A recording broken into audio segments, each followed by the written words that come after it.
My name is Michael Carter. I'm 38 years old, and the day my younger brother introduced me as the family failure was supposed to be one of the happiest days of our father's life. More than 200 guests filled the ballroom of a luxury hotel in downtown Chicago to celebrate my father's 70th birthday. My brother Daniel had organized every detail. He had invited business executives, local politicians, wealthy investors, and nearly every person whose opinion could improve his reputation. To everyone else, it looked like a heartfelt family celebration. To me, it looked like another performance. Daniel had spent years creating the image of a self-made entrepreneur who came from a successful, respected family. The only problem was that most of his story depended on pretending I barely existed. As I walked into the ballroom wearing a simple navy suit, I noticed the familiar expressions. Some relatives smiled politely, while others barely acknowledged me. Daniel believed expensive watches, luxury cars, and loud confidence impressed people more than honesty ever could. I had learned long ago that correcting him only gave him another audience. My wife, Sarah, gently squeezed my hand as we entered. She had seen this pattern too many times. "Are you sure you want to stay?" she quietly asked. I smiled. "Dad deserves one peaceful birthday. Let's just get through tonight." She nodded, but neither of us realized that before the evening ended, Daniel's entire world would begin falling apart. The ballroom shimmered beneath crystal chandeliers. A jazz band played softly while servers carried silver trays filled with champagne and appetizers. Daniel stood near the entrance, greeting every guest with the confidence of a politician during an election campaign. The moment he noticed me, his smile changed. It wasn't happiness, it was calculation. He wrapped one arm around my shoulder and loudly announced, "Everyone, this is my older brother Michael. He always reminds me that not everyone is meant to be successful." Several people laughed politely. Before I could respond, he continued, "Some people build companies, others spend their lives watching everyone else do it." The laughter grew louder. I simply smiled and shook hands with the guests standing nearby. Years earlier, I would have defended myself. That version of me no longer existed.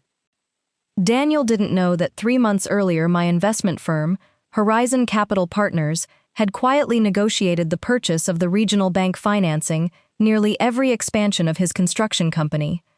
The acquisition had remained confidential because federal approvals were still pending. Even many senior executives inside the bank knew only that a private investor was completing the deal. Only 4 people knew that investor was me. Daniel certainly wasn't one of them. A waiter offered me a glass of sparkling water. As I accepted it, Daniel leaned closer and whispered, "Just stay in the background tonight. Some very important people are here. I don't want them getting the wrong impression about our family." I looked into his eyes for a moment before answering calmly, "Don't worry, I'll stay exactly where you put me." He smiled, believing he had won another silent victory.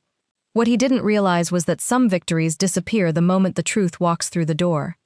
Across the room, my father watched us with tired eyes.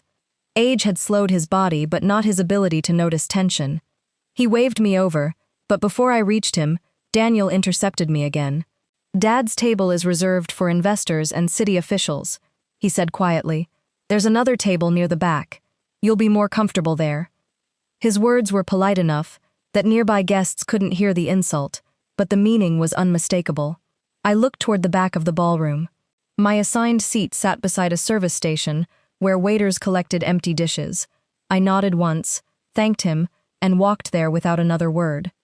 Sarah looked at the seating card before looking back at me. He actually moved us behind the service area. I pulled out her chair and smiled gently. "Then let's enjoy the best view in the room." She laughed despite herself.